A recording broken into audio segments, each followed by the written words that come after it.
Good morning, good afternoon, good evening, everyone joining from around the world, and welcome to this second day of the Blue Forest Showcase. Just before we start, a quick technical reminder, the chat box is open. We'd encourage you to go ahead and introduce yourself and your organization in the chat so we know who is joining us. Additionally, the Q&A is available if you do have questions for our moderators and for our panelists rather, make sure to put those in the Q&A. And finally, this session is being recorded, and so please be aware of that. All of today and yesterday's sessions recordings will be available after the event to re-watch. So thank you, and with that, I will hand over to our moderators. Hi there. Welcome to day 2 of the Communities, Climate and Coastal Ecosystems Showcase event, brought to you by the UN Environment and Global Environment Facilities Blue Forest Project. My name is Stephen Lutz, Project Coordinator of the Blue Forest Project, and today we'll be highlighting some of the core components and impacts of the project from around the world. To begin, I'm proud to officially launch the Blue Forest Solutions website, a toolkit that contains context, guidance, and resources necessary to scale and replicate blue forests and blue carbon projects. I'm going to start a presentation now.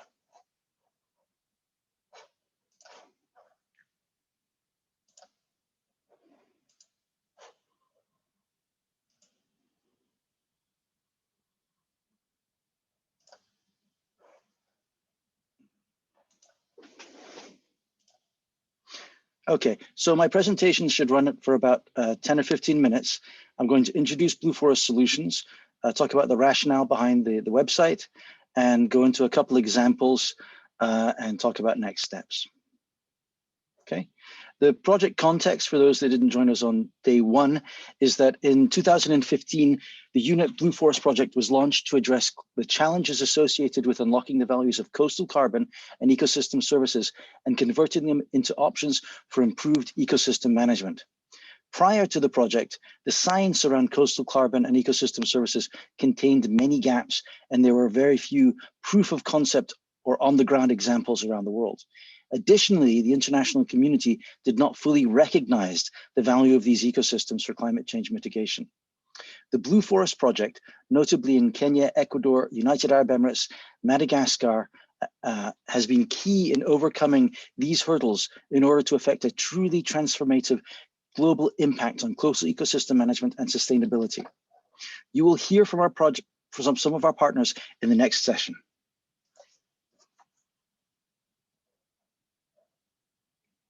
Am I sharing screen by any of the way, guys? You're not, Stephen. We can't see it. Okay, well, that's good, because hold on a sec. I'm just going to go back and share. Okay, so I didn't do that right. I'm learning. No problem. Okay. Can you see my screen? Yep, if you just want to put it into full presentation mode, and all right. I think we're off. Great.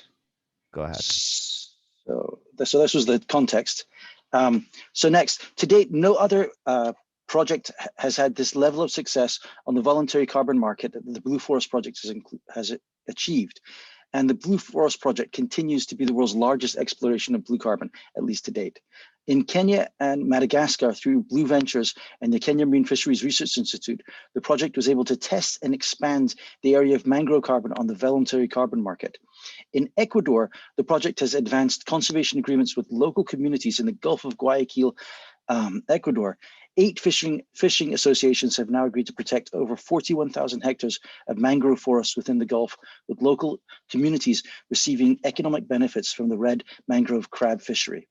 Now, these types of experiences and guidance are being assembled in the Blue Forest Solutions website toolkit. This is launched today as an early access version. These solutions are critically needed to help advance sustainable coastal and marine ecosystem management more broadly, including the Blue Forest approach and building back better after COVID-19. So a little terminology on definitions before we go forward. Blue forests are coastal and marine ecosystems that store carbon and support a multitude of ecosystem services and co-benefits. One of these is blue carbon, the carbon that is sequestered by the oceans and by coastal ecosystems. And this approach has primarily focused on coastal ecosystems. Now that blue forest values, including blue carbon, are being implemented into policy and management that harness these values and other ecosystem benefits, we have the Blue Forest Solutions website, which essentially explains the tools, training, and capacity building that are needed to achieve goals in conservation and climate change through recognizing these values. Now, the rationale between this website and the results from the Blue Forest project is we had to take a balance between the details, all of the details that our wonderful project partners that you'll hear of, all the details that went into these projects, and the balance between sharing too much and streamlining too much. So the approach that we've decided upon with our Blue Forest Solutions website is on questions and answers. Okay, key questions and answers in harnessing the value of blue forests, blue carbon, etc. So far, we've identified 50 questions in advancing blue forest solutions. Okay, so for example, if we go onto the website, which is live today, we can choose things like exploring how voluntary carbon markets. From the home page, you can navigate to the economy page and then economy tab, and then choose voluntary carbon market in the drop-down menu. You'll get transferred to the voluntary carbon market page, and then you can choose one of our questions. These questions include something like, what guidance exists for finding funding sources to set up a wetland carbon project? How are communities engaged to ensure sustainable blue carbon project outcomes? So one of the questions you could choose also is, how do you choose a standard to certify your voluntary carbon market blue carbon project? When you click learn more, you'll be taken over to our deep look page for the voluntary carbon market, where you can navigate to information on the steps involved in each of these standards and a comparison between each of them. Okay, so for example, the advantages of a Plan Vivo standard is that it's internationally recognized, flexible and practical to use, and it's a moderate cost of project activities relative to cost for certification, and can be deployed on a small scale. Oops, sorry. Well, from this page, you can also click through to our resources page, where you can find all the links and documentation necessary for setting up a Plan Vivo project, such as the Plan Vivo website. And on our case studies, which I'm going to next, you can also click to the links where our project partners have filled in these types of documents. So you can get an idea of what type of certification and what type of process is involved. So we'll go there now. So if you want to see how this pathway or solution actually worked in practice through the Blue Forest project, you go to the case studies. And we're updating these case studies, and we'll have examples from Kenya, Ecuador, Madagascar, United Arab Emirates, Mozambique, Dominican Republic, and Indonesia. So for now, let's choose the Madagascar case study. And on the case study links, and you'll go to the landing page, which just has an overview of the project. Okay. So this overview includes basic project details, infographics, and videos illustrating the project's implementation. From here, you can click and travel to our deeper look page. And on the deeper look page, you can explore how each of the Blue Forest pathways have been realized in Madagascar.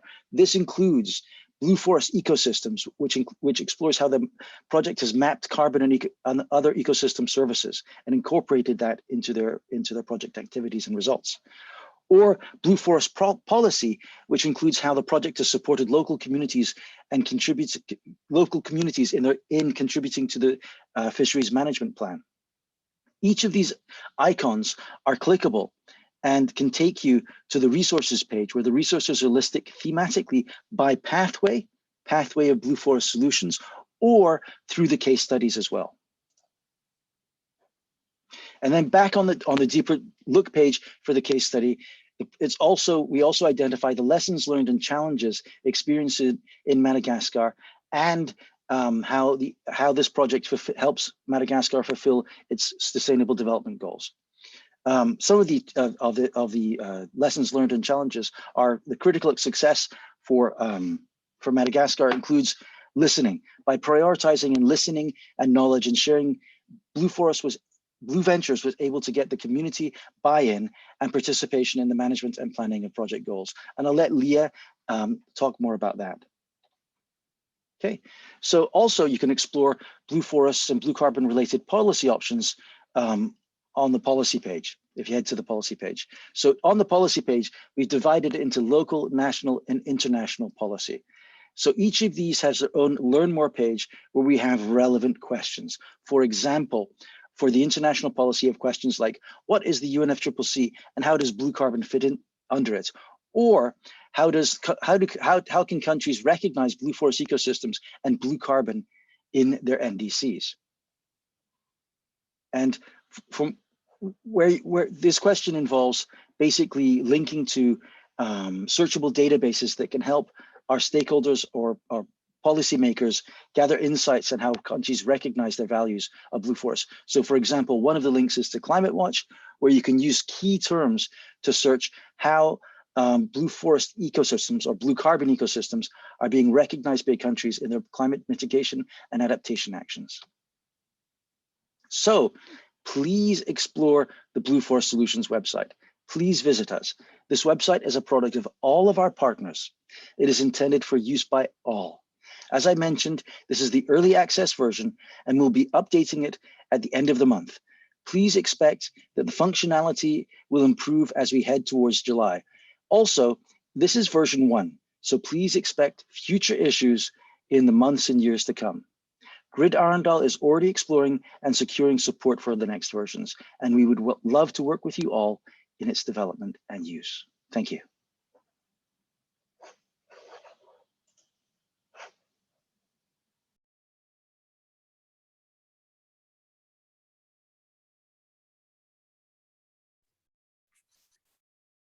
Thank you, Stephen. I'll take that as my cue, shall I? Thank you for that presentation, Stephen. Good morning, good afternoon, and good evening to everybody, wherever you are.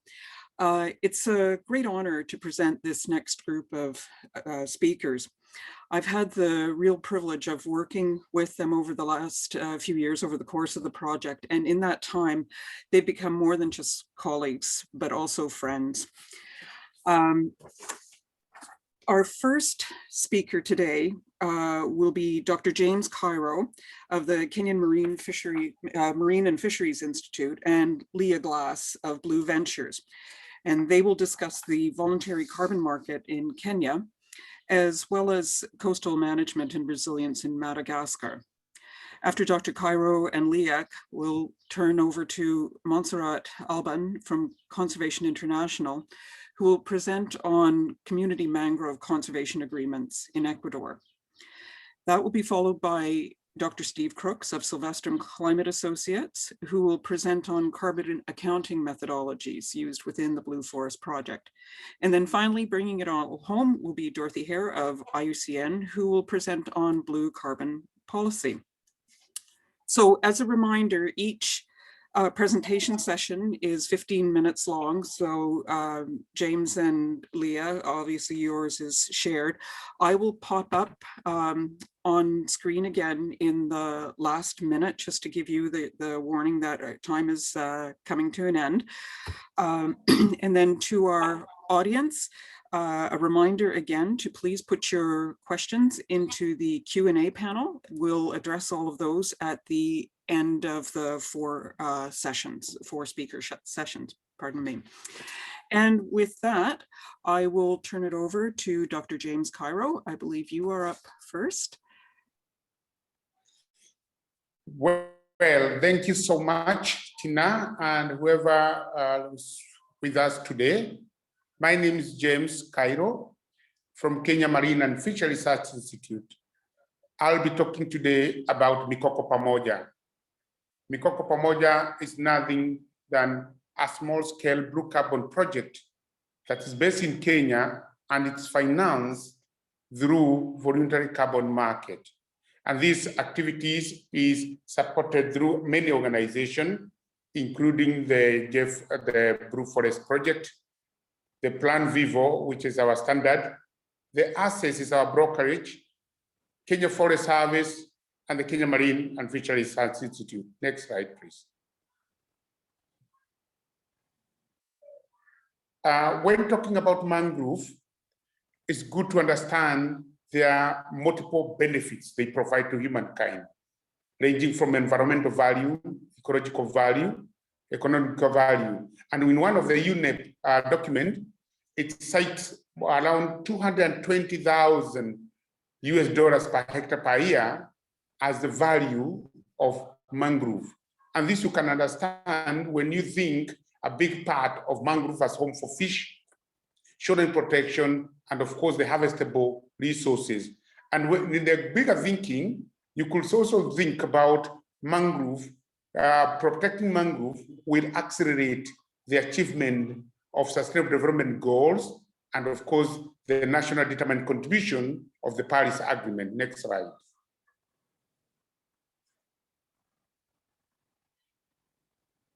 But despite all the benefits, we do have a lot of threats facing mangroves, and these can also be linked to harvesting of resources, conversion of mangrove to aquaculture and other land uses, the pollution from urban and other land use activities. And now the greatest threat facing us is climate change through sea level rise. Next slide. What is mangrove? What's then Mikoko Pamoja trying to do? Mikoko Pamoja is trying to address human-induced stresses on mangrove. We are addressing of harvesting of mangrove and also the knowledge base. So Mikoko Pamoja simply means working together with mangrove. It's a community-led blue carbon project, and it's the first community-type project to protect mangrove through sale of carbon credits. Our objective is actually to restore and protect mangrove by sale of carbon credit, as I've said, and the project is verified by Plan Vivo systems and standard, and we are selling 3,000 tons thereabout of carbon dioxide equivalent in the voluntary carbon market. Next slide. What is our eligible activities that generate carbon? Our project activities include reforestation of mangrove in the degraded areas. We also have avoided deforestation activities, and then we do a lot of surveillance to protect illegal harvesting. Then we have been able to do the cultural change using education and awareness. We do forest monitoring, the sale of carbon credit, and then community consultations. Those activities will then therefore generate what we call VARs, verifiable emission reductions, which are traded, and every year the community are getting almost $24,000. Next slide. The project is based in Kenya, at the south coast of Kenya, in a place called Gazi Bay. The old bay has 715 hectares, and we are only protecting 117, where 107 of this is avoided deforestation. We have the plantation, and then every year we do mangrove planting. Next slide. Then what is our milestone? The project started in 2009 following consultation with the community. In 2010, we prepared the project idea note and the project design document that were approved by Plan Vivo Foundation. Then moving forward, in 2012, the Mikoko Pamoja was launched in the village. And our first sale was in 2013, following the final verification. And in 2017, we won, the Mikoko Pamoja won the Equator Prize. And then moving forward with winning the prize and the sale of carbon credit, we were able, starting by 2019, we started with the support of Blue Forest project of UN, we started thinking of expanding the Mikoko Pamoja into seagrasses. And now in 2020, we were able to redesign the project design document to incorporate the seagrasses. Next slide. Then another thing we are very proud of every income that comes, the 24,000 or thereabout of the income is shared through an agreed financial agreement. This is the framework, and you can see at least 26% of this fund go directly to the community expenditure on the local project. 36% will facilitate nurseries and maintenance of wood roads. It's only 6% that is left behind, and this is a fund that will be used to finance the next validation visit. So in total, I could say almost 94% of the money is pumped directly back to the community to support mangrove, to support community, and to support environmental activities. Next slide. If we look at the scorecard, what have we achieved? At least 70% of the community in the two villages of Gazi and Makongeni, which constitute around 6,000 people, are benefiting from Mikoko Pamoja. We have been able, through Mikoko Pamoja, to purchase books and other stationaries to 2 primary schools in Gazi and Makongeni, and that one is addressing SDG 4 on quality education. We are also supplying water through sale of carbon credit to that 500 people in the two, together with 2 primary schools and secondary school. And you can see that one is also addressing the SDG 6. And then on climate benefit, every year we are sequestering, or we are capturing and storing permanent 3,000 tons of carbon dioxide. And this will continue for 20 years. And our biggest achievement, of course, will be on SDG 14. Mangrove are a critical habitat for fish and other wildlife. So if we are supporting it by mangrove restoration and protection, we are addressing SDG 14 on life underwater. On areas adjacent to land, to mangrove, that's the land area, we are promoting sustainable land management and also planting mangrove on the intertidal area. And there it cuts across SDG 415 on life on land. And of course, for success of this project, we have partnership with the government, community, our international partners and buyers. So we are really promoting the SDG 17 on partnership. Next slide. I'm almost finishing. So what is our building block? If you are to succeed in Mikoko Pamoja type of project, you'll need good science. The science that is replicable.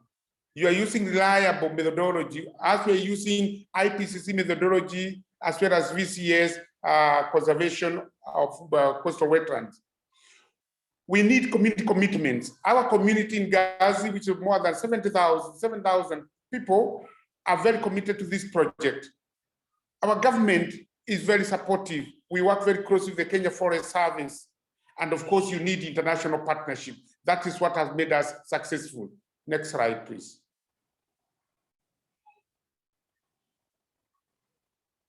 Going forward, almost finishing here, we want to move forward. I've said our next target is to include seagrasses.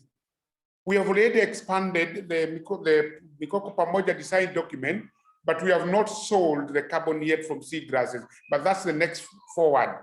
Another forward is to integrate the low carbon emission stoves so that we are able to protect the use of a lot of wood, and then we can trade the captured carbon from the safe stove.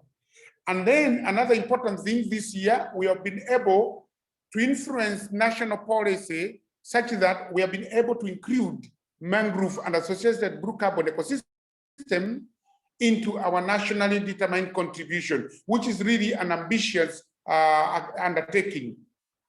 Next slide. Next.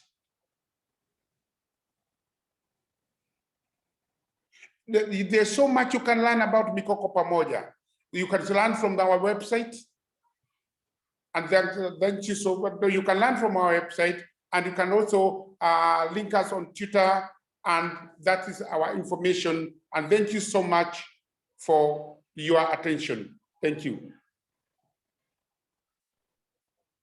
Thank you very much, James. Next up, Leah. Hi, everyone. I think, James, you were kindly going to share my presentation. So hi from Madagascar. I really hope my internet holds out. While the presentation is loading, my name is Leah Glass. I work for Blue Ventures, which is a marine conservation organization here in Madagascar. And today I'm going to talk a little bit about the blue carbon work that the UNEP-JEF Blue Forest project has supported here in Madagascar. But I'm also going to focus a little bit more broadly on why such projects are important, not only for climate change mitigation, but also building on some of what James Ciro just presented, and that they're also they can also support broader marine management and also help to bolster the resilience of coastal communities. Next slide, please. So the Jeffrey Blue Forest projects in Madagascar. It has supported work at 2 locally managed marine areas, one in the northwest, Simipaika Bay, and one in the southwest called Bulunjak. The total area of mangrove across these 2 sites is about 7,300 hectares. But today I'm going to focus mainly on the work in the Bulunjak LMMA. Before diving into the details, really wanted to give you a bit of a taste for what this remote, arid, but really mind-blowingly beautiful corner of the world is like. So I'm hoping that the next video does that for you. Next slide, please. So as you can see from this video, the Bulunjak LMMA, it's fringed by this almost alien-like spiny forest, which is found nowhere else in the world. It really is spectacular. The LMMA lies about 8 hours north of the regional capital, along a very bumpy and very sandy road. Due to the region's really arid climate, the ocean is very much the main source of food and livelihoods in the region. The local people are a tribe known as the Vezu, and they've adapted to this harsh environment and are known as incredibly skilled fishermen.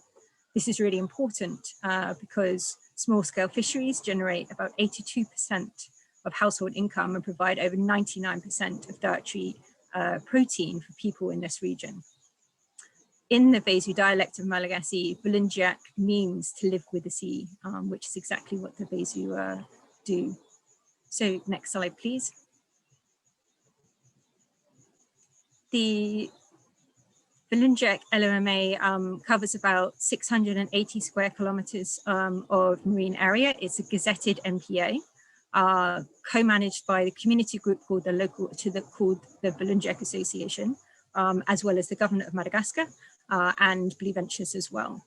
For the rest of the presentation, I'm going to focus on some of the work that Bloomberg Association has been supporting in the far south of the MPA. If you click next, please.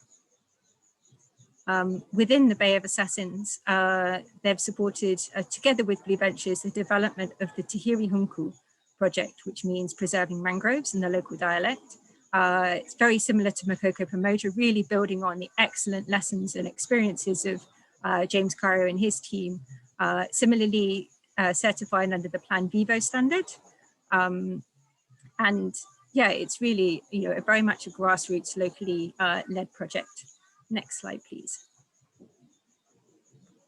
Accordingly, the emission reductions are underpinned by a management plan that was defined by the 10 partner villages that take part in the project that you can see in this map. The management plan forms of 3 zones: strict conservation, sustainable management, and also restoration. Together, the management associated with these zones generates about just over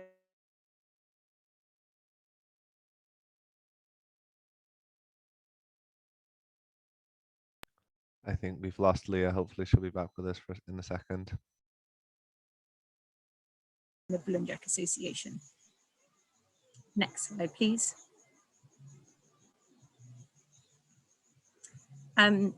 So this is just a very quick overview of the benefit sharing arrangement of the project. So 50% of the finances go towards community go to the community, and they spend that money on really whatever they want. They've decided to focus mainly on development projects to help improve their livelihoods as well as their well-being. And also the money is used to heavily subsidize education in the project area, so that lack of money is not an excuse for a child not to be able to attend school. So it's really powerful. 27% goes to the Madagascar government, according to the national RED Plus legislation in the country, and the remaining 23% goes to the Bloomberg Association. And it's that 23% that I kind of want to focus on for the rest of my talk, where I kind of really like to delve a little bit more into resilience and how can these projects increase the resilience of coastal communities, not only in the face of the climate emergency, but also in pandemic eras like we're currently living through. You know, this is definitely going to be a fundamental problem going forward for coastal communities across the tropics. The 50% of the revenue going towards the social welfare projects, you know, undoubtedly will help to increase resilience by improving livelihoods and improving access to education. But I really feel that, you know, projects can go a lot further than this. Next slide, please.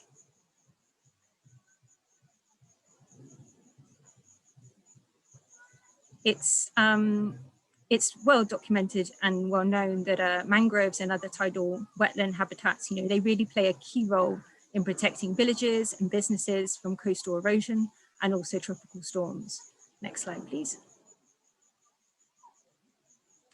But beyond that, as James Ciro mentioned earlier, they are really important fishery habitats, particularly mangroves and seagrasses, that underpin small-scale fisheries that millions of people rely on for income and billions of people rely on for nutritional security.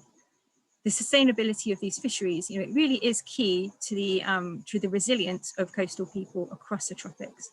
The Vesu, you know, they certainly are an extreme case of reliance on the ocean, but this interdependency, you know, it's relevant across the tropics. By supporting, as James Ciro said, by supporting and the protection and restoration of coastal wetlands, blue carbon projects really should help to protect and potentially restore fisheries. But I personally believe that blue carbon, it can and should go beyond this. If it's really to reach its potential in coastal areas, it needs to support the conservation of carbon, so mangrove seagrasses, tidal marshes, but also fisheries management. You know, if coastal communities are to be resilient, integrated marine management really does need to make sense for them. It needs to be a viable option. The Tirihiri Hunku project is an initial proof of concept of this simple but really powerful idea. The 23% of the carbon revenue that goes to the Bloomberg Association supports not only the mangrove management over the 20-year timeframe of the project, but also broader fisheries management activities within the MPA. Final slide, please. As you can see from this map, the villages, and the people that are part of the Bloomberg locally managed marine area have defined fishing reserves, permanent fishing reserves where no fishing is allowed. And they've also created some laws associated with the MPA regarding gear restrictions due to, you know, for unsustainable gears, fishing gears, and various other initiatives. And yeah, the carbon finance, it supports not only the mangrove management that's part of the carbon project, but also the fisheries management that's part of the broader MPA. And thus, you know, really hopefully helping to ensure the sustainability of the small scale fisheries and the resilience of Vesu people for generations to come. Thank you, and that is it from me. I'll hand back to you, Tina. I hope my internet was okay.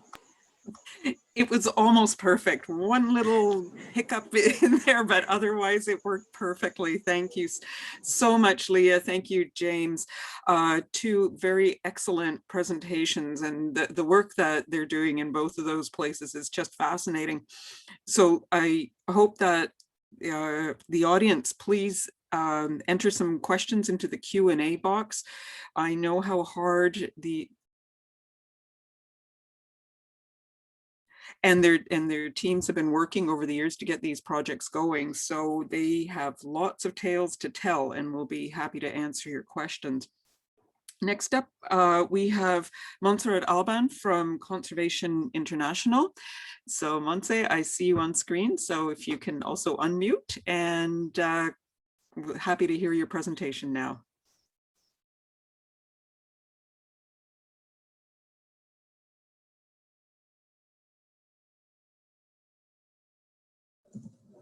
Thank you. I hope you can see my screen. Thank you. I'm Montserrat Alban. As Tina kindly introduced me, I work as Ecosystem Service Manager at Conservation International in Ecuador. I just wanted to tell a little bit on our initiative in Ecuador and the involvement of the Blue Forest Project in Ecuador. This is just a general map of the mangrove areas in Ecuador. We have mainly 4 estuaries, big estuaries, but there's a lot of small patches also of mangrove around the country.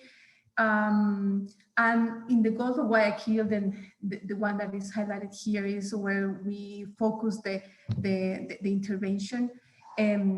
This area handles around 60% of the mangroves of the country and 80% of the shrimp farms. So it's really important and a key area for mangrove conservation in Ecuador.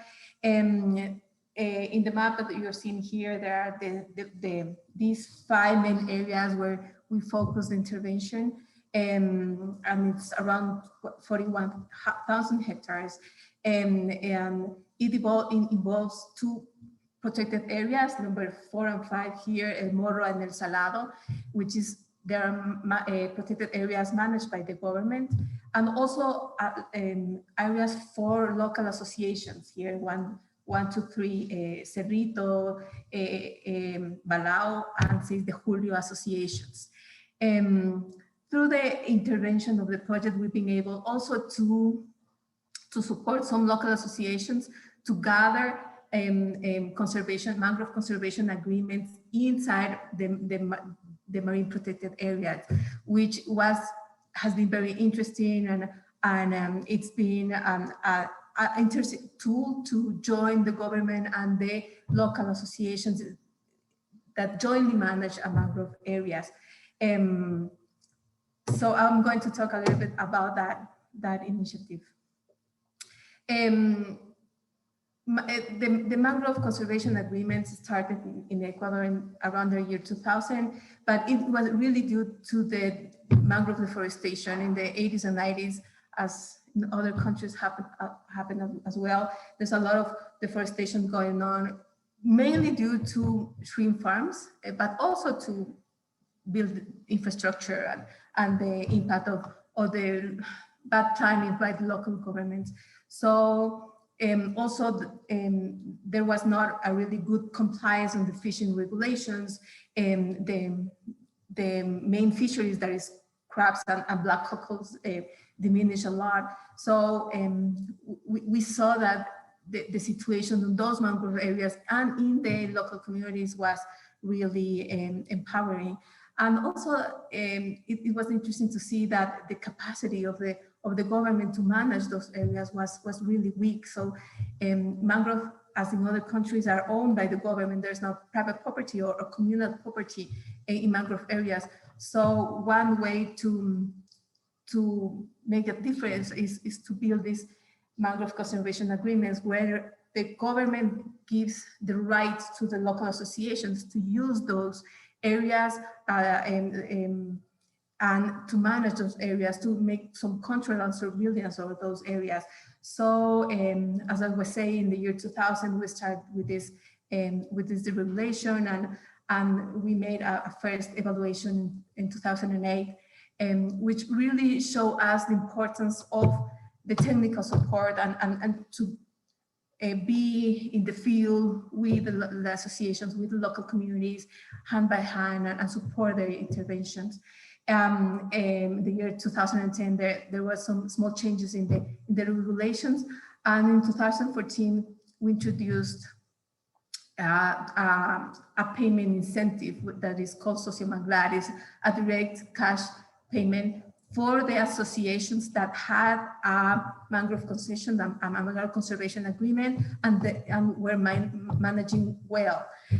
So those incentives have been really enforcing and making a change on some of the associations, on diversifying the sources of income, in increasing the inclusion of youth or women. So this is an interesting story, how the mechanisms have evolved in time, and it's really in most of the cases helping them make a change in the way they manage their mangroves, and in the way they have diversified and be more resilient to the changes in the economy.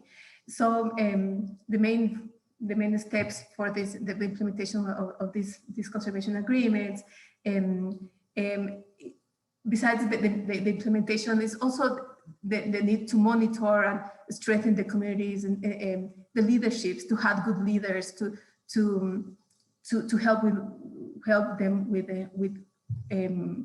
good information and to gather information and use that to monitor the areas in a better way. And also it's important to be there when the incentive payment scheme came on, and because when there's resources, because they have to choose what to do with the resources. That's one of the principles of the socio manglar, is that they receive the resources in the bank account of the association, and they have to decide. So it's important to be there to reduce the conflictivity that sometimes that this type of scheme can impact the associations. So for the local associations, there's some of the benefits that I have put here in this slide. Mainly they have the rights and the legal capacity to manage an area, to gather those resources, to access to some of the projects, because of when we have good associations that are well structured and making things in a good way, they receive attention to other NGOs or universities that want to work with them in other projects. So it's kind of an evolving situation for them. And also the main benefit right now is to access to these incentives, to socio manglar incentive. That right now it's working with 37,000 hectares of the 69,000 hectares that are under mangrove conservation agreements right now. The socio manglar incentive is mainly financed by the government. That's why right now we have a lot of restrictions on the expansion of the socio manglar. We are working in the financial mechanism, but right now it's mainly financed by the government, and also some cooperation, like the REM project, the Red Early Movers project, is also financing some of the socio manglar incentives in Ecuador. But there's a lot of interest and application of the local associations to be part of the mechanism. And I just wanted to share some of the impacts and main lessons learned that we have gathered over the times, focus on our work with the local associations and with the mangrove conservation agreements. One interesting thing is this issue of working with the MPA and with the local associations, and try to build governance structures that can make government and local associations work together. So the example in El Morro that I was talking about has really show us that it's possible to do that, and it has also shown us that with a specific system like this fishery management system that we implement in El Morro, we were able to monitor the fishery and the well management of that fishery, to reduce the illegal cocoa harvesting. The minimum size for the bag cocoa is 4.5 centimeters. So right now we've been monitoring, and we have seen that a reducement on the legal cocoa that came out of that area. Also, we've been able to implement these fisherman to fisherman events. That has been really interesting, because as we all know, there are always good cases and the others. So to bring fishermen to see a really good experience, this has really motivated some of the associations to try to make things better.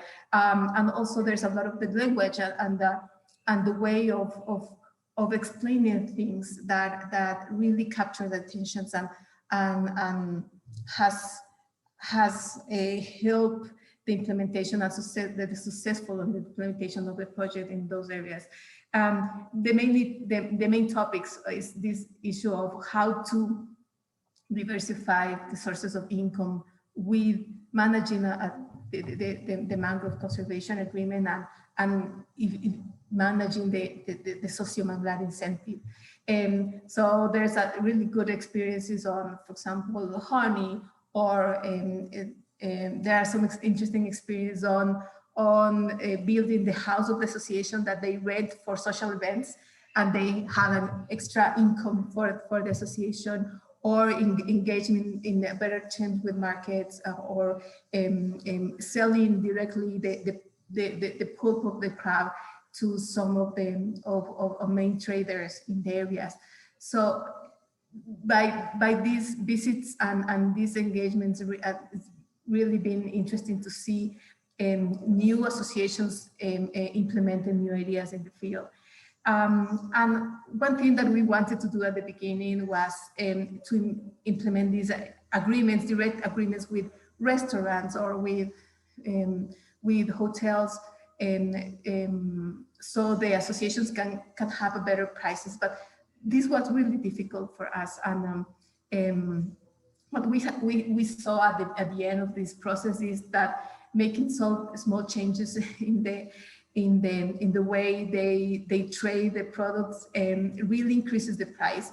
And for example, only diversifying by the size of the cocoa and selling by size, it seems really easy, but it was really interesting to see that separating the size. And so we started to say, if you have the jumbo size or the standard or the plus jumbo, you can say sale and have a better price, and they did that, and they see that the big ones are better, has better market, better prices, because they are used in more delicacy cuisine, so that is something that motivates them to gather the bigger sizes, and also to stay separate and have better prices. So that's a small lesson learned that we gathered on this time.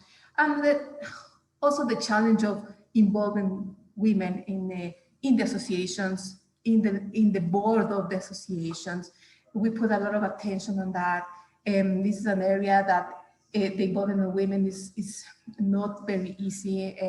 So this is something that we really work, and I think it worth all the effort, and it's something that we have to keep pushing and keep trying to make that happen.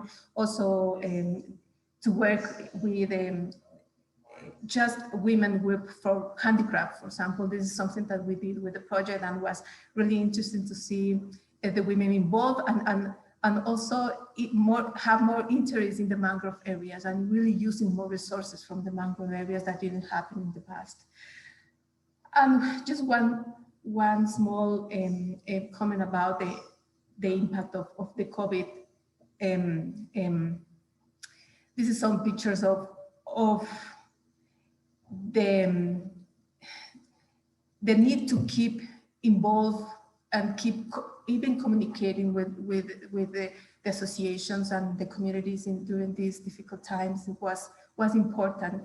And for me, I was amazed at how easy it was to make some virtual meetings with them. Some of them have cell phones or computers in their community, so it was more easy than I expected, and it was interesting and important to be there. Also, we gather some resources. We have this internal fundraising inside CI staff. We gather some resources to just help them in the more difficult times and with supplies. And this is also one to show you. This is a tool that they use to measure the size of the crocodiles and the crabs, and it's made by Shusol. It's really cheap. And that was a tool that helped us to engage them in the activities, in the training activities. So what is next? And I'm finished with that, Tina. I'm sorry, I think I'm keeping too long here. Is the need to expand the conservation agreements to other areas in Ecuador, in the region, and the need to work better in the socio-manglar financial scheme to include more carbon issues. And this is something that has been very difficult because of the legal framework of the country. I can explain more if you want to know about that. And expand the conservation agreements to other services. So the scenic beauty is one possibility, and the need to work better for the coastal protection. That is also another threat that these areas receive. So thank you so much. Great, thank you so much, Montse. I just absolutely love the work that you've been doing there. It's truly fantastic, and of course the team that you're working with, I can't say enough about them. But what I love about the work that Montse and James and Leah are all doing is that they work so closely with the communities, and I think that's so important, because conservation doesn't happen in a vacuum. And if you don't have the support of the local communities, I don't think you're going to get any farther with your conservation initiatives. So thanks once again, Montse. A reminder again, people in the audience, please put your questions to our panelists, to Montse, James, Leah, into the Q&A box. We'll address those at the end. And now for our third presentation, I'd like to welcome Dr. Steve Crooks. And over to you, Steve. Well, thank you very much. And hi, everybody. It's a pleasure to be joining you today. Let's see if I can get this up. Screen. Go.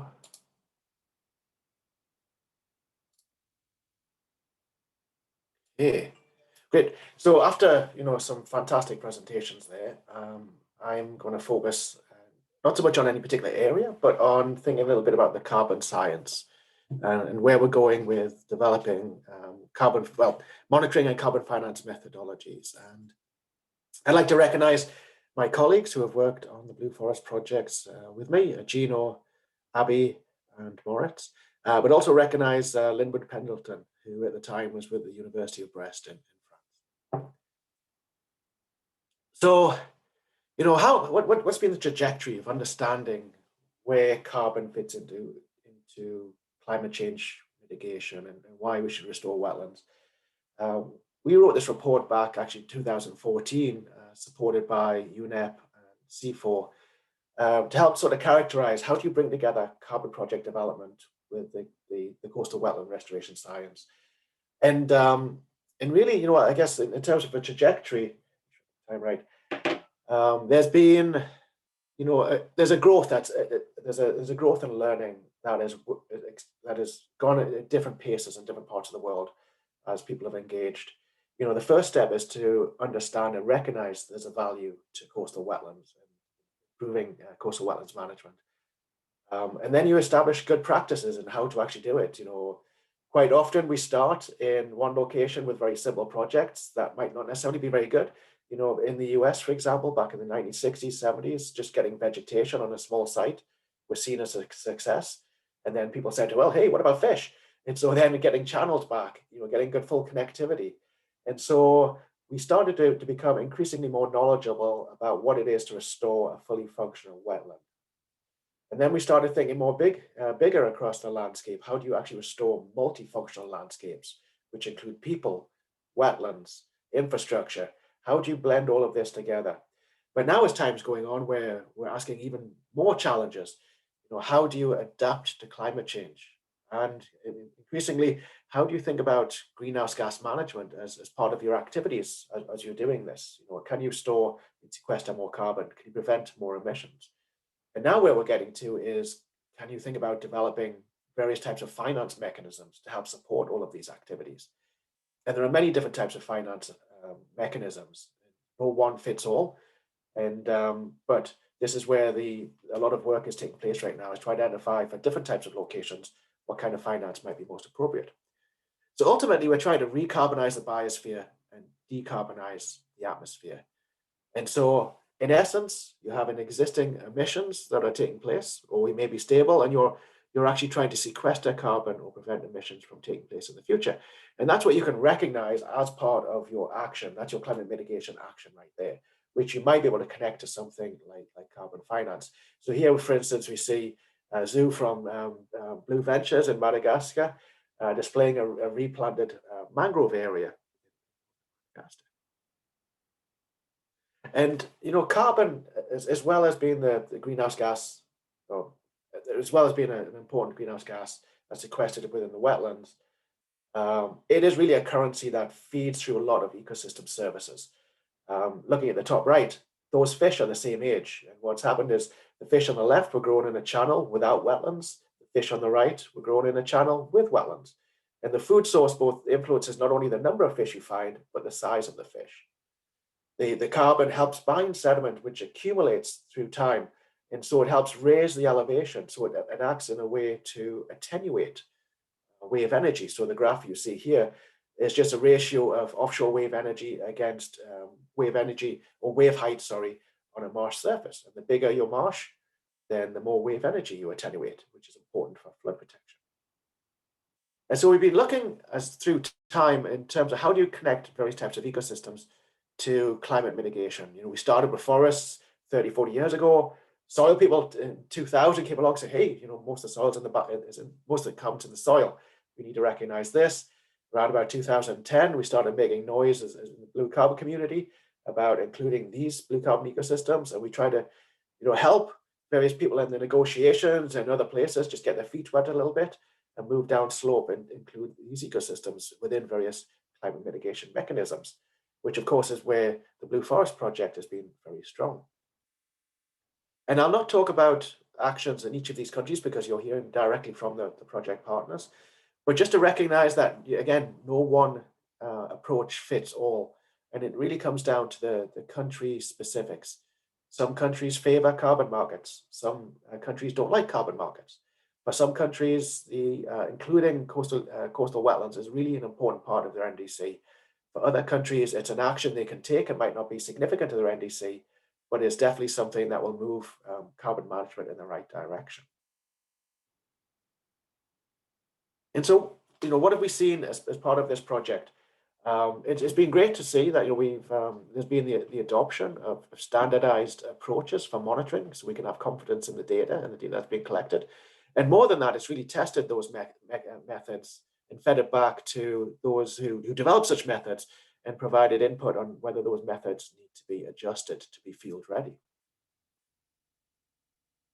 The project's greatly helped with the collection of data, and we've learned a lot more about carbon stocks. Of course, as we mentioned, most of the carbon is in the soil, even where you get very large mangroves like we have here in Indonesia.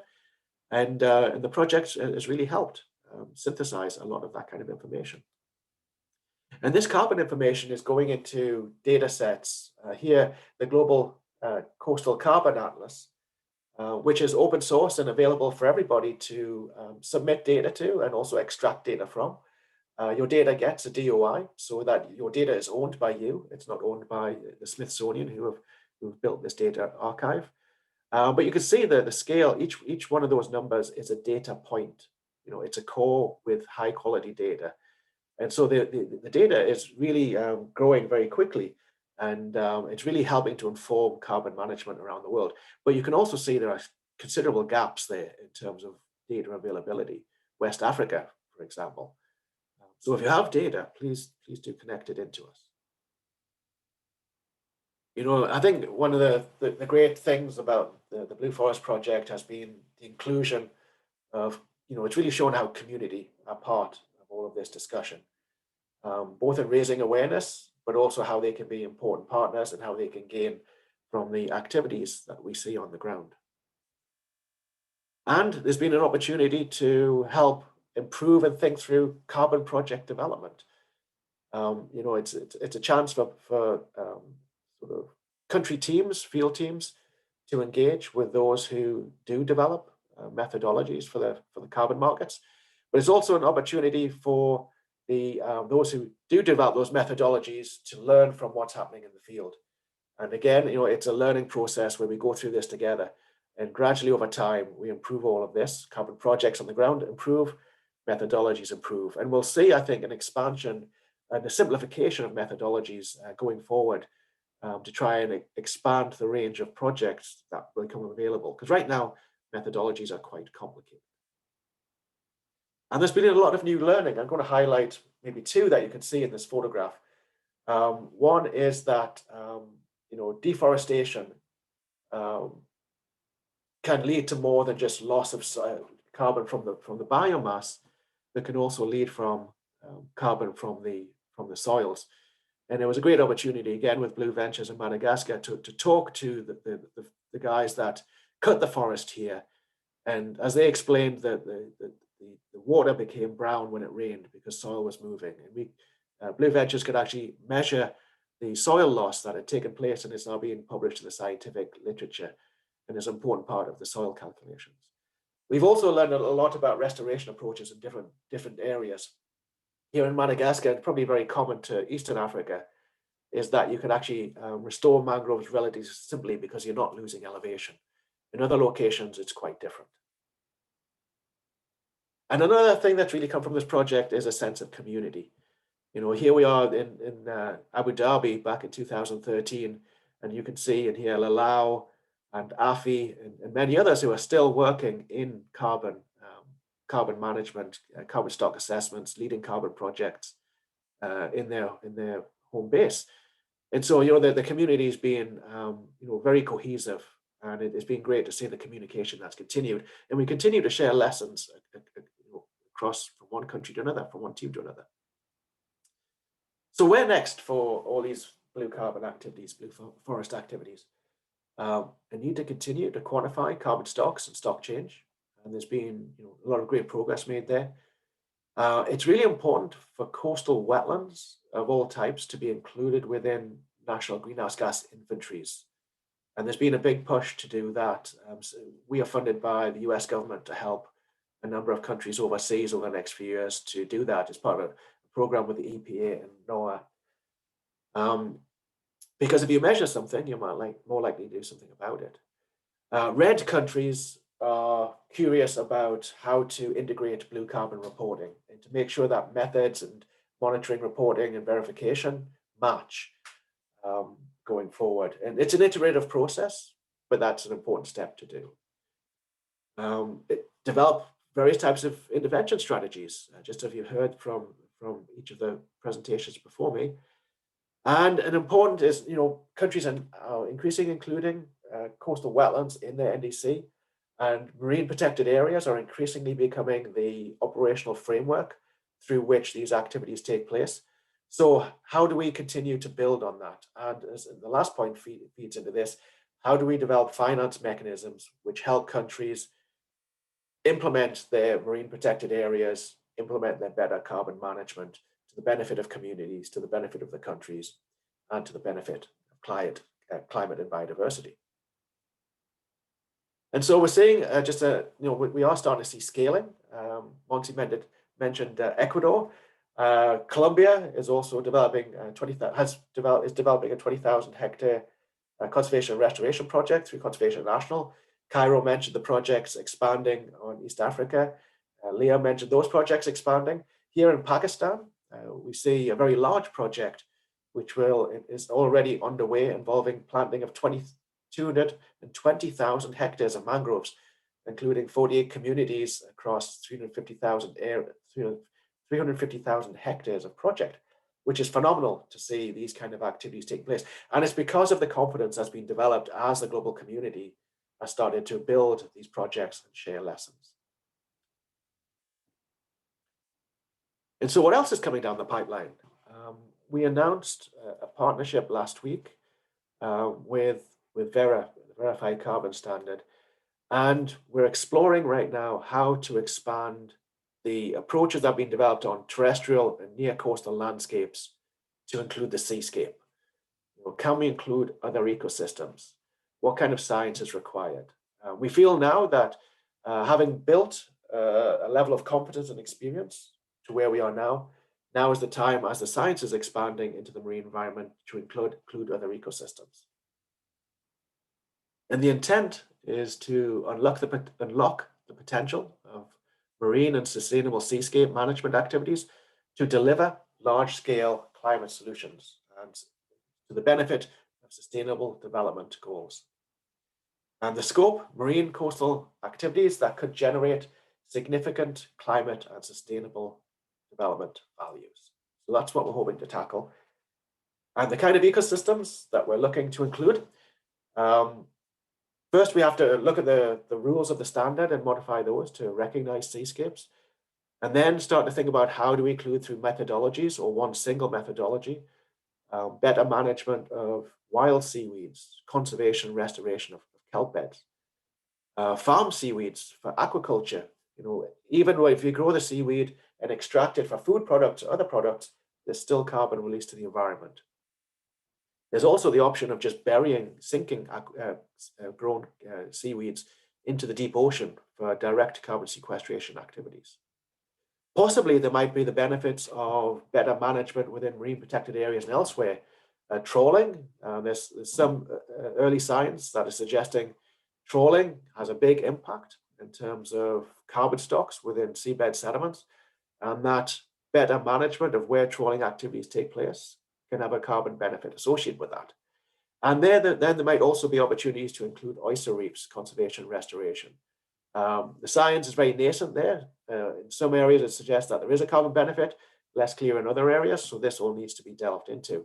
And so what we want to do is create a big tent approach here to allow for groups to come together, bring the science, bring questions, and so that we can start to move forward. Much as blue carbon and blue forest will move forward 10 years ago, 5 years ago, can we do the same for seascapes?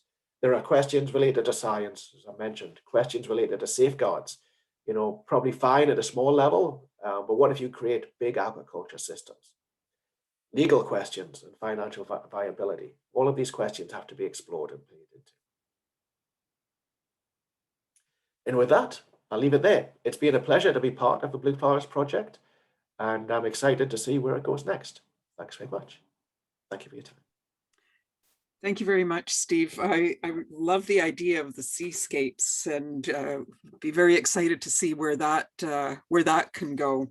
And also, I think some of the great parts of the work that you're doing, I mean, the science is so important to everything that we're trying to achieve here, but that you are also working with the communities and bringing them on board. So it's not a separate thing. It's just getting the local folks involved as well and helping with capacity building and all of that good stuff.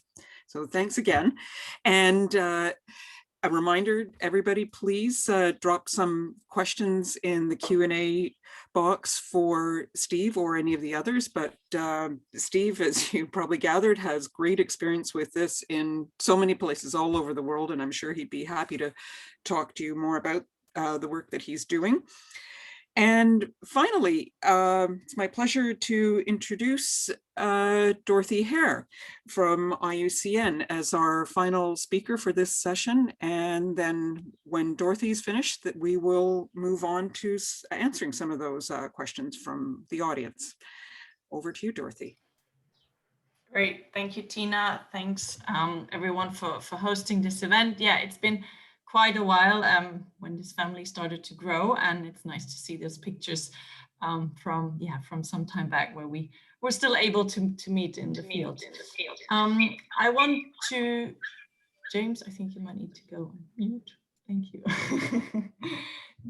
I want to pick up on points that Steve just made in the presentation before. And I think just to underline as well that when we say blue carbon, that does not necessarily mean carbon offsets or carbon projects. So there's certainly more programmatic and national level work that can equally sort of fall under this banner of blue carbon. And as was said before, there are sometimes also restrictions or certain views vis-a-vis the use of carbon markets and offsets in general.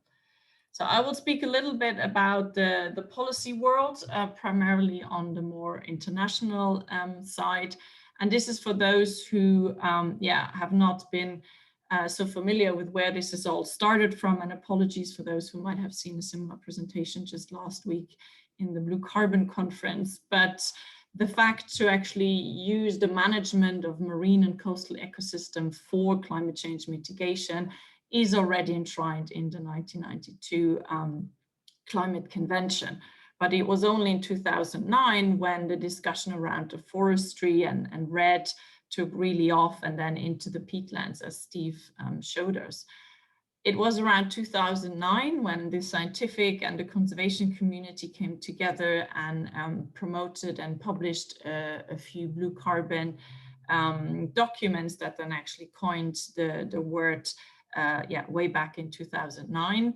I think a big milestone also for the more national level accounting was the 2013 technical and scientific information around national greenhouse gas inventories, which had a coastal or wetlands supplement with specific coastal chapter in it. And that, I think, pushed forward quite a bit the blue carbon agenda globally.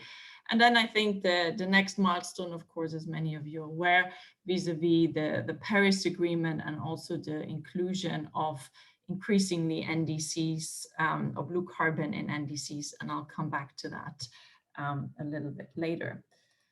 But here we are, 2021. There is indeed action on all fronts. We've heard quite a bit already what happened on the community project level, as well as from a scientific point of view, the Blue Forest Project, but also many other initiatives over the course of the last 10 years invested in various scientific assessment. There were new partnerships that were formed, like the International Partnership for Blue Carbon that was or is driven by the government of Australia. With the Blue Forest Project, we were able to provide guidance on how to assess what are the options on a policy level vis-a-vis blue carbon, whether that is linked to some more marine related policy instrument, more to some coastal management action, or indeed in the bigger context of climate mitigation or adaptation. And we applied this policy framework to the countries that were more strongly associated with the Blue Forest Project. But then it was nice to see that it was picked up by the International Partnership for Blue Carbon, who then also brought it to their broader membership. But again, over the course of the years, the focus shifted a bit towards the nationally determined contribution. So basically the national goals that each country puts themselves vis-a-vis achieving the Paris Agreement and the Paris goal. And most recently, we also looked at, well, what does actually all this ocean nature-based solution blue carbon mean for the UNFCCC global stocktake? This is a report that came out 2 weeks ago, and we have a webinar actually next Tuesday. So if you're interested, I'm happy to share that information. But basically every 5 years, and this is the next slide, if you see at the bottom in blue, the global stocktake, every 5 years, countries come together in a process to actually check how good or how bad are we doing on reaching the Paris Agreement.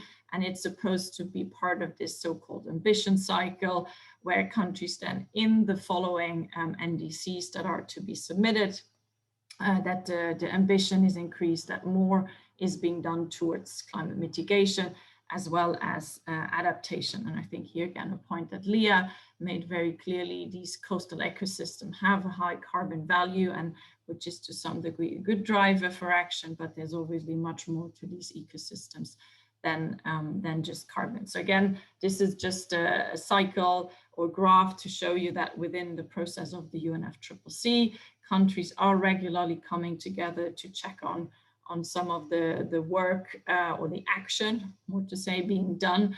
And it's important that the coastal ecosystem and the management thereof is part of this various steps, including then also the IPCC assessment reports. This is just to give you a quick overview on where do we stand vis-a-vis NDCs and blue carbon. This is the first round of NDCs that we reviewed jointly around 2015-16. And this was now a compilation we did with the University of Oxford across, all type of ecosystems, so not just blue carbon. But vis-a-vis coastal wetlands, the bottom line at that time was 28 countries included coastal wetlands in terms of mitigation, 59 countries vis-a-vis some broader adaptation action. There is, as some of you are aware, there is ongoingly still NDCs coming in for the current 2020-21 cycle. There are other efforts again going on to review these NDCs, and again here a report is forthcoming, and also to put this a little bit into perspective vis-a-vis those numbers that we came up with or that were analyzed in 2015-2016. So stay tuned for that. As a bit of a teaser, here we have the Chile NDC, and I believe it was also Steve who said the growing importance vis-a-vis marine protected areas. So while carbon per se is not mentioned here in this particular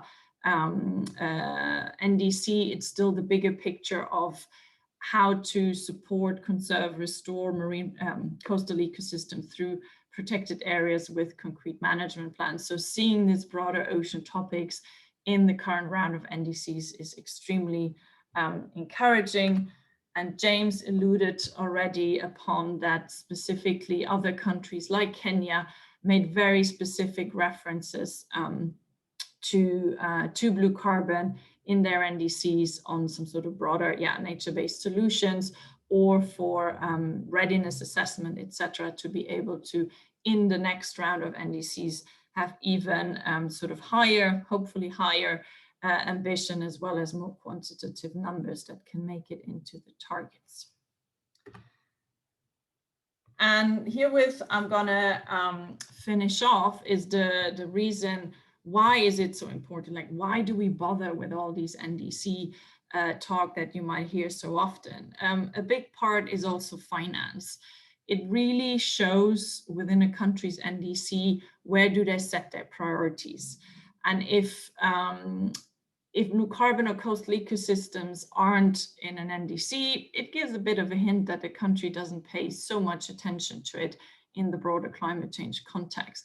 But if they are in there, these are very good arguments for us vis-a-vis the broader funding community, but also vis-a-vis the more private sector finance, to sort of say, look, this is a priority. We need to do more in this area. And as you can see from this graph, from a very recent publication from UNEP, that there is still an extreme big need for money, basically, for nature-based solution, which includes in this case also the coastal conservation and restoration. So I think for those of you that are engaged more on the national policy level, I think it's really another big argument to sort of say, well, first for the priorities of the countries themselves, using national finances to the extent possible, but also giving really the signals vis-a-vis the international community what finance is needed. And again, here this sort of triple win between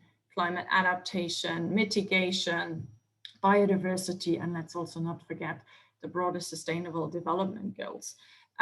Maybe a last point on sort of, how do we finance these projects? How do we get more different sources of actors engaged in this?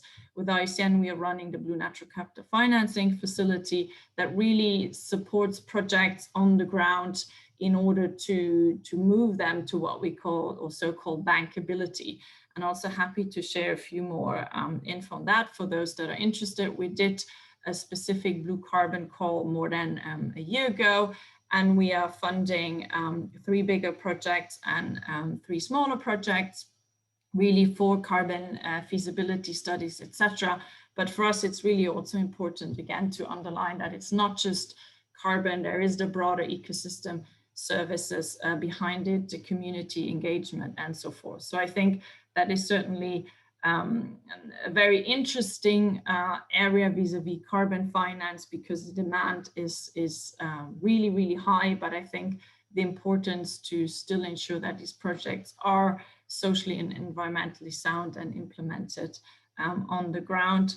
And while I have the mic and the opportunity, I actually have a very specific question for Montse, which links back to the finance question. And I think related to the if I understood you correctly, that the selling of crabs, if you with a few tweaks, got you a better price at some point. But do you have information on how the conservation of the mangroves actually helped, maybe the broader quantity of the crabs and other resources, and if any of the sort of extra money that is being now available, is there potential for that to going back to the conservation of mangroves? I mean, obviously there's a lot of other needs within the communities, but since you said that Socio Manglar is at the moment a solely public funded effort, I'm wondering what those linkages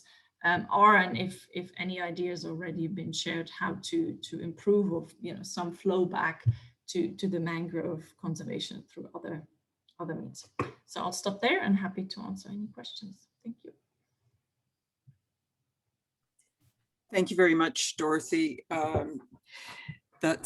I know you've been doing an incredible amount of work on the policy aspects of all the blue forest, blue carbon, ecosystem services, etc., over a number of years now. And this has just been so important to this project and to many others. I would like to invite all of the panelists now to please turn on your cameras. And we'll start doing a little bit of a Q&A session here. And Dorothy, your question had actually been on the list, but since you've asked it, if Montse is prepared to answer it, why don't we get started with that one? Thank you, Dorothy. That was a tricky question, and the straight answer is no. We don't have information to show how the increasement on the population of crabs and the increasement on the price, how much has that increasement. We know because the mangrove concessions has to report each 6 months the amount of crabs they get from the area. We know that in some cases the population are improving. We have information for that, but it's difficult to close the circle and to make the extra price return to the area. The members of the association have to pay now $2 per month to be part of the association. It's like a fee they have to pay, but that is for the management of the association and not for the conservation area. No, the managing of the area. We are working also in the assumption that the control and patrolling that the members have to make, because that's a responsibility of the members, it's really improving, at least stopping some of the external deforestation of the areas. And in that matter, the associations that are managing well are really improving at least stopping deforestation. But it's been difficult to, as you mentioned, to close the cycle and go get those resources for conservation. Great, thank you very much, Montse. Now, a word came up in your answer, challenges, challenging, and we know that with all of this work, there have been challenges. That's normal in the course of this. So I think taking that theme, I'll turn it over to Cairo. And someone was asking about the addition of seagrasses to Makoko Pamoja, and what have been the challenges that you have found in with this process so far in bringing seagrasses into that scheme? Thank you so much, Tina.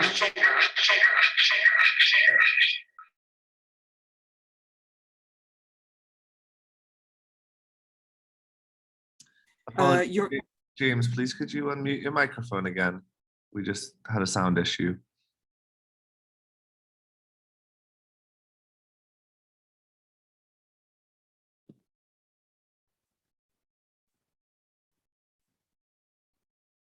James, can you hear me? You need to unmute your microphone.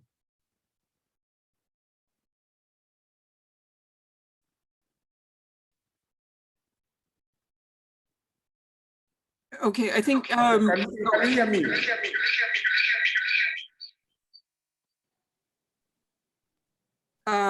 we can hear you, but there seems to be a lot of echo happening. Try again. And now? I think we'll move on to someone else, and maybe we'll come back to you afterwards. Maybe we can get that corrected.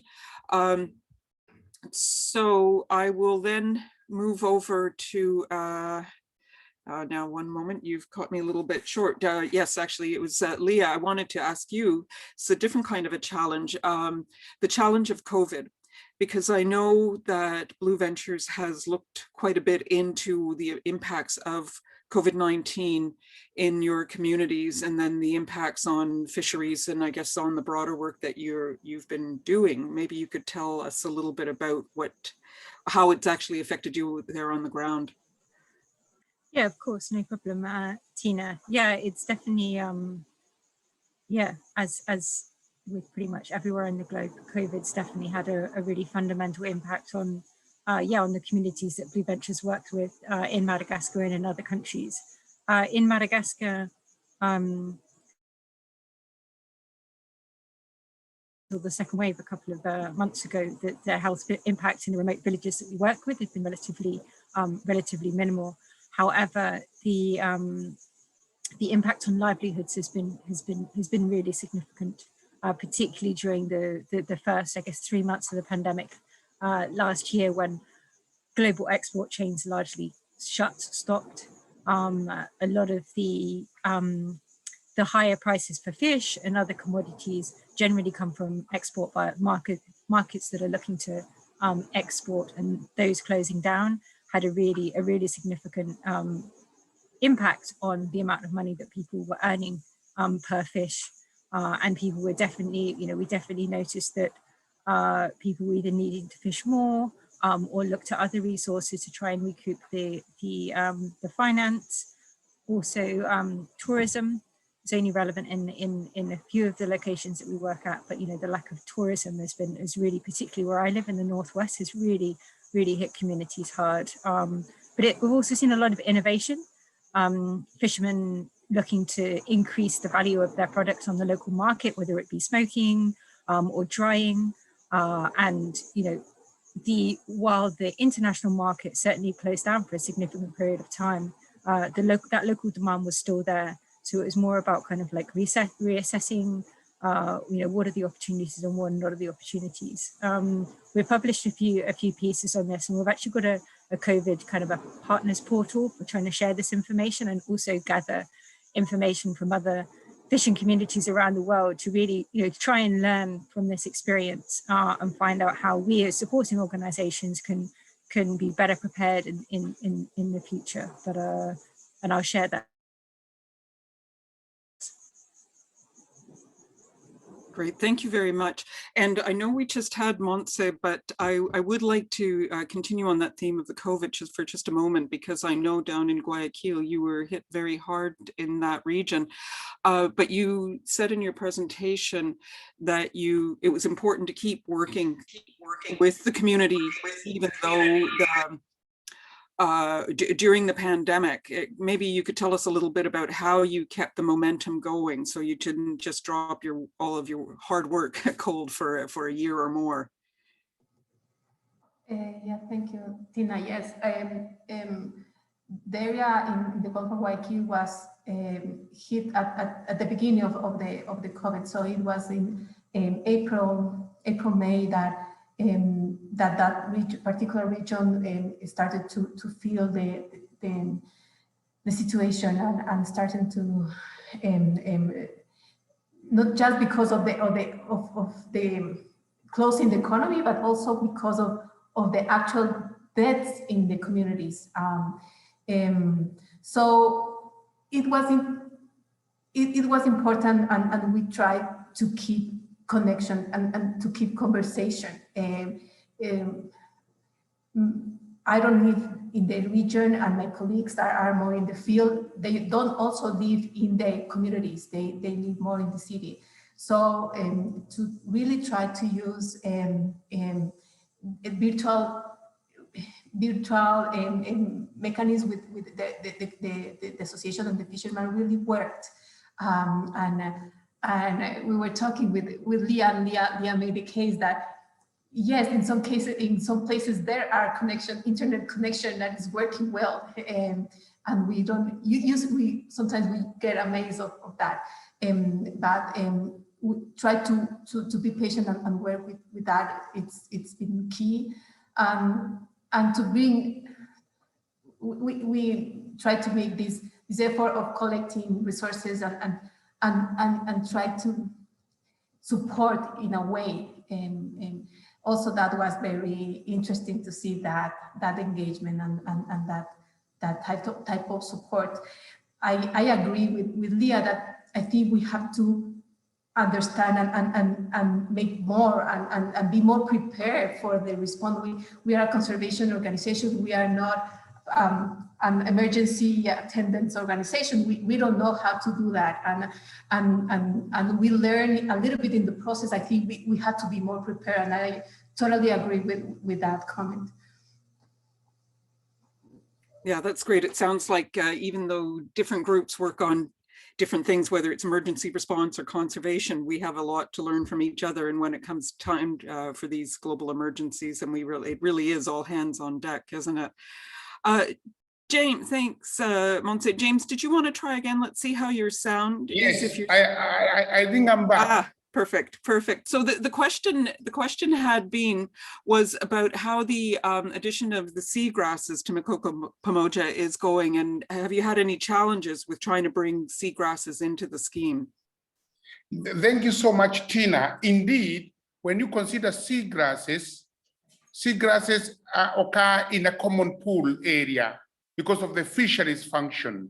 So when you consider most of the people, 80% of the communities get their protein from fisheries, wherever they think that you are going to protect, to set aside an area for carbon offset, it becomes a bit challenging. So the approach changes. We try to show the value of marine ecosystem services. You need good ecosystem services. You need healthy ecosystem, mangrove seagrasses, to have good fisheries. So we are trying to let them, can you protect your fisheries by creating enclosures? So carbon become as just an incentive. And community, initially it became very challenging because it's like they were thinking of setting an MPA, but we said, no, these are locally managed marine areas. We are not restricting you to fish, but we are regulating your fisheries activity. You're not going to use illegal gears like trolling, seining, but instead you can use fish traps, and that will protect fisheries, will protect seagrasses, and we shall incentivize you on incremental seagrass growth. So that has been approached. We just finished our 4th community sensitization meeting, and so far so positive. And we are hoping to be again the first one to do seagrass carbon offset. Thank you. Great, thank you. That's very exciting work that you're doing there. Steve, I have a question that came in for you, and someone was asking, how does the planting density of mangrove seedlings affect carbon storage and other mangrove benefits?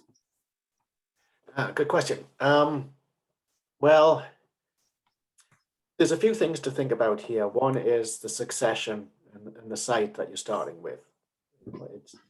There's a big push to do a lot of really big mangrove planting. And there's also, some concern that what we'll see groups go out there and just plant one species of mangroves, very high density, and we'll have maybe not good ecological value at sites which are being planted. But sometimes succession starts off with just 1 or 2 species, so that has to be factored in. When we've been looking, for instance, working in the Pakistan project, the forestry department there, the government of Sindh, have been planting mangroves for 30 years. And so they have quite a lot of experience, and they've been planting 2 or 3 species out there, mainly 2, Abyssinia and Rhizophora. They actually plant them quite widely, 2 meters apart. And what that's allowed them to do is be patient, and the mangroves come back. They start producing propagules at about the age of 7 years and filling in the space. So it's allowed them to cover quite large areas, something like 40,000 hectares over that time frame. And so if you're patient, you can use a larger space. If you're thinking about a carbon project development, or where you want to do something more quickly in a more dense area, you can increase the density of the plants, maybe 1 meter apart, but probably not much more than that. And so it really depends what you're after. If you can be patient, wider spacing is good. And something else to think about is that, particularly foresters, they like to plant trees in a very straight line. And there's a lot of benefits to planting in clumps rather than thinking about, straight lines.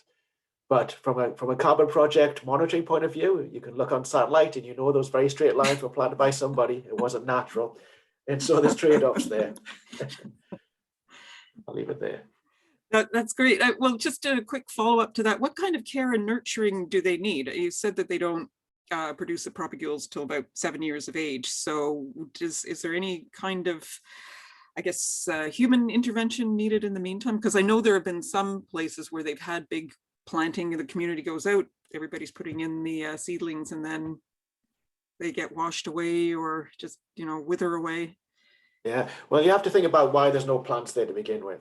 And so if a country is thinking about planting large areas of mangroves, but not doing it in the location where mangroves used to be, then that's probably a recipe for enormous disaster.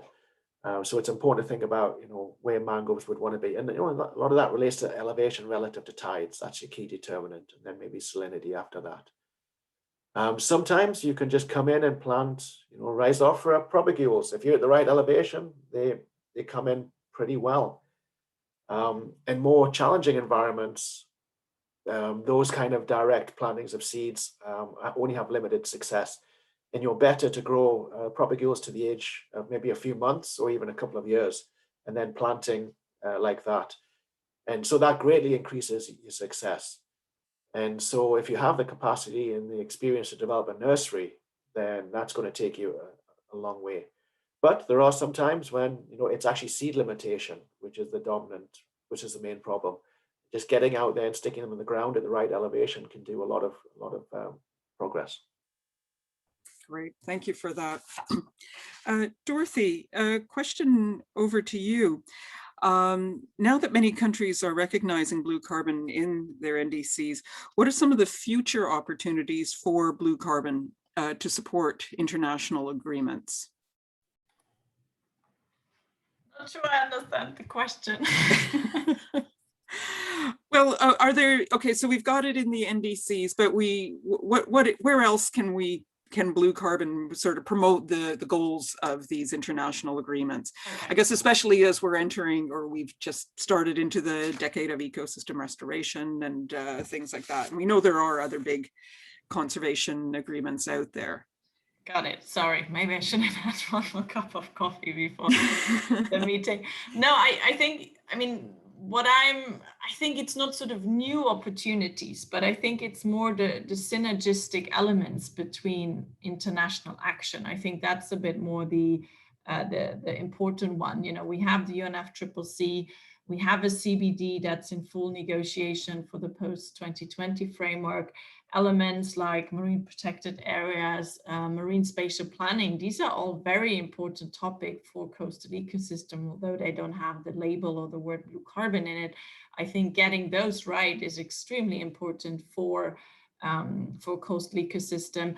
We have the SDG 14, which is sort of still a bit in limbo given COVID, what is happening and what might be sort of some of the the highlights the SDG 14 wants to put hopefully the next year. So that's certainly a space to be watched. And then also not to forget Ramsar, to some degree a bit smaller, but you know, they have a blue carbon decision themselves. They have some active countries on this topic. And I think here again, it's this sort of the synergies, not just between the international conventions, but within the ministries. And I think those working on the national level can, you know, sing to that you have countries representing to some degree different views on the same topic in different fora. And I think that is also need to align that, because sometimes you have the Ministry of Environment versus the Ministry of Climate Change, or however there might be the division, etc. So I think that is something where we've been for years sort of, you know, raising the flag and say this needs to be worked on. And I think, you know, with people like James Ciro, obviously he's able to sort of move around in a lot of these rights, making the right strings and pulling them together. But I think another important yet very technical element is how do we report, or how do countries report against success and impact? And here again, through a project we're actually running with WWF Germany, and there has been some consultation going on what are appropriate mangrove indicators, for example, and I believe one or the others are part of this process already, because in an ideal world, it is sort of targeted towards the CBD, but ideally that would sort of help countries a bit more across the bandwidth of international commitments and nationally to report and use the similar, if not the same data to report against progress in various international fora. And I think, you know, that goes very much into the depth of some technicalities, but I think cracking that nut a little bit, how we make it easier specifically for developing countries to report, I think will be an extremely important step forward. That's great. If I could just ask a quick follow-up on that, that idea of the what are the appropriate indicators? Would that include social indicators as well? I realize that's probably getting even trickier because, you know, on the one hand, we're worried about the carbon, but I'm just wondering if there's any scope for social indicators. I would hope so. I looked to James. I haven't looked at the last list of the indicators, so he's actually one of the lead authors behind it. So maybe he can help me out. But I think it's also the, you know, when you look at the SDGs, also the way they are set up, right? Sure. You have very socially oriented targets, you have the more environmentally oriented targets. So even, you know, within the whole framework of a CBD, I would expect that you have your social indicators, even if they might not be at a level of mangroves or corals, but that, you know, across the bandwidth of the targets and goals that we're talking about, yeah, social indicators need to be part of it to be able to measure success for sure. But I don't know, James, do you want to give a hint vis-a-vis the indicators? Yes, Dorothy, thank you, and Tina, thank you for bringing this up. Because of the importance Lord Mangrove are playing, there is a proposal now to bring them to include them in the post-2020 global biodiversity framework. And as Dorothy has indicated, what we are trying to support the process is to see how can we really do this, as the Coral Reef team has done. They have been able to come up with key indicators for specific target. But the problem with the mangrove indicators is the broader part they play. Because if I use cover, for instance, Mangrove cover, I can use it as a measure of ecosystem resiliency, but I can also use it as a measure of the productivity. But when now bringing the social aspect, we now have to combine with other elements. What do we use mangrove for? For instance, we have the aquaculture component. Some mangrove area being converted for aquaculture. Our major problem is coming up to see which is the best indicator for sustainable aquaculture in mangrove area. But we know aquaculture is providing services. It will get a political support rather than talking about preserving or protecting. So our thinking on this is the level of water quality. How is the water quality within the aquaculture area, and how is the mangrove fragmented within the aquaculture area? So you can see we don't have a direct answer to that, and this becomes even more interesting because mangrove will continue providing the triple win. But how do we make sure that mangrove provide for the environment, for the people, and for biodiversity without and then looking at the trade-offs beyond 2050, where we want to look to live in harmony with nature. Yeah, so this is something coming, and we are in discussion with IUCN, and definitely is something to watch on the global biodiversity indicator post 2020. Great, thank you very much. Leah, sort of saying on a little bit of a similar theme, just wondering how your projects under Blue Forests has overcome any potential social justice or equality issues. Like when you were getting this started, what kinds of things did you have to be mindful of when you were working with the community? Yeah, no, really important question, Tina. So I think, you know, our main focus was really ensuring that the project was community-led. You know, there's ethic and there's kind of like, but there's real beyond ethic. There's actual ownership and leadership, and I think that's what we've tried to support the development of as we've kind of developed the Plan Vivo project. Particularly important in that is ensuring that the Bloomberg Association was able to lead as much of the project as possible going forward, and that, you know, Blue Ventures technical support was as redundant as possible. Sadly, that's not completely possible at the moment because the reporting requirements are in English or Spanish, neither association. But I think, you know, technology is definitely playing a role in ensuring that communities have the data they need to manage their resources and also to report on carbon projects. You know, it's democratizing the sector, and it's really interesting to see where that's going. And it's, you know, I think the other core component was really participation and ensuring that working with the Bloomberg Association and trying to ensure that everybody within the community had a voice. Not just the leaders, not just the Ulubeas that were in Madagascar, kind of like the village leaders, but really everyone within the community. And that was, you know, and that's beyond the Tahiri Hunku projects. It's really interlinked with the MPA, the LMA management more broadly, encouraging open and democratic elections to the Bloomberg Association board, and ensuring that everyone within the community that wants to apply to be a member of that board has the confidence, has the ability, and is able to apply. And I think, you know, really the other thing is networking and giving, you know, ensuring that people have a voice to share their experiences, both positive and negative, and that they're comfortable to do that, and that they have the means to do that. In Madagascar, there's a network of LMMAs called the Mahari network, which basically connects all the LMMAs in Madagascar and kind of like gives them a platform with which to advocate for legal changes that they're interested in, or also just to share their lessons. And we found that to be a really important tool, an independent network enabling the Bloomberg Association or partner communities to raise their voice and share their opinions freely and openly. Great, thanks very much, Leah. When you mentioned technology, are you talking about access to computers or what technology specifically? I think mainly as computers to some extent, but I think, you know, mobile phones really are, Okay. you know, what you can do with a mobile phone, like mobile monitoring.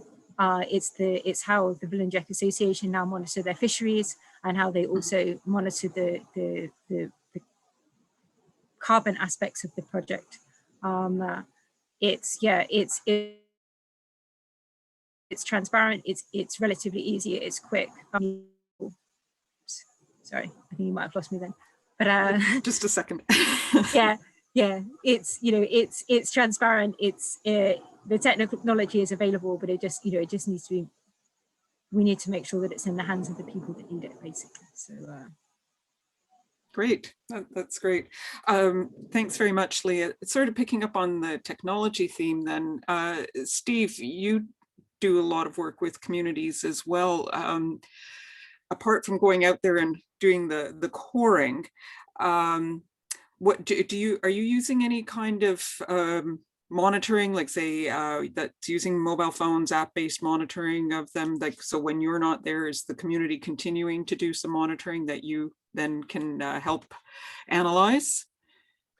Well, that's an interesting question. We haven't used mobile phones, and you know, I would leave that to the experience of Leah and Cairo and Monty in terms of those kind of monitorings. You know, the remote sensing has come on, you know, huge steps recently, both in terms of, you know, visually being able to monitor at high resolution, but also to be able to automatically pick out mangrove species. What we are seeing, which is kind of interesting, is the application of drones in terms of monitoring. And there's a move also actually being supported by the Blue Forest Project to help try and develop you know, low-cost drones so that communities themselves can operate the drones and help with the monitoring. And so I think, you know, we've seen a lot of remote sense data being collected. There are other types of data that's needed, which is still more challenging, like in certain types of wetlands, understanding the methane emissions. One thing I would like to, a little piece of science I want to get into actually with Circa, maybe I'm going to spill the beans on an idea that somebody else is going to do, but maybe that's fine if somebody does it, is I've got a suspicion that iron-rich systems like East Africa and Madagascar don't produce much in the way of methane because of the iron loading. When you see all the red sediment that's going down into the water column, I suspect that's squashing methane emissions, which probably means the greenhouse gas benefits, and I see James listening, I think the greenhouse gas benefits are probably particularly good in those in fresher situations because of suppression of methane emissions. And I'd love for a field experiment to go test that. I will come and be there too. So James, if you're listening, and Leah, let's get a project together. Yeah, welcome. Welcome, Steve. I wanted to bring in the technology aspect. We are working with the Kenya Forest Service. They have brought up, we have an app, which we have even distributed the iPads in the villages so that the community, definitely they can even do the ID. Those of you who have been working on mangrove, they know mangrove ID. Then they can also record daily activity, particularly the planting. How much did you plant? How much have you been involved? Then when we can pull up all these, it becomes not necessarily a site activity, but a country level activities on conservation, which community is doing what, where, when are you planting, which species, what other things have you observed in the mangrove area? So this is an app together with the Kenya Marine and Fisheries, Kenya Forest Service and other agencies. And we hope when it will be taken up, it will be able to roll and now reanalyze and show the important mangrove play in conservation, education, and other livelihood activities. But welcome, Steve. That's great. And since we've sort of been drifting into technology here, that's an opportunity for me to give a plug to a webinar that we have coming up in our Month of Blue Forest webinar series on July 8th, New Technologies to Support Blue Forest Conservation. So if you've registered for this showcase event today, you'll be getting an email about that, and you can see some of the things that we've been working on, and maybe some things to come. I had a question here, Montse, that was someone was asking about whether Ecuador was considering the voluntary carbon market at all to support the conservation agreements. Like going a similar route that Madagascar and Kenya have. Ecuador has a particular constitution. We recognize nature rights, but also we have an article about how ecosystem services cannot be appropriated. So that particular article in our constitution has put a little, it makes a little bit tricky to establish credits and markets, carbon credits and markets. But still, one thing that we've been working and supporting the ministry, and we are really interested in, is also to explore more is the carbon neutrality initiative in Ecuador. So there's a lot of companies that are interested are measuring their carbon footprint, and they want to compensate. They are reducing some part of it, and they want to compensate. And in that compensation side is something that we are working to make the case and compensate with carbon in mangrove areas. Still, this initiative has been recently approved. We've been supporting the ministry for the last 2 years in this. We are hoping that at least have that legal framework to make the national compensations in Ecuador, to have a mechanism as Leah and James mentioned. It's a little bit tricky. I think and that's also a discussion with Dorothy, because there's a lot of discussion internally how the NDCs and our commitments to the UNFCCC can not have to be against or double counted with the ones of the private sector does. So there's a lot of discussion on the registry system that we don't have in Ecuador, that we have to have it clear to make the case of our commitments with the convention and the internal initiative that we have for this compensation scheme. So I think we still have to do some thinking and discussions internally to have a proper scheme plan to have a more broad market, carbon market in Ecuador.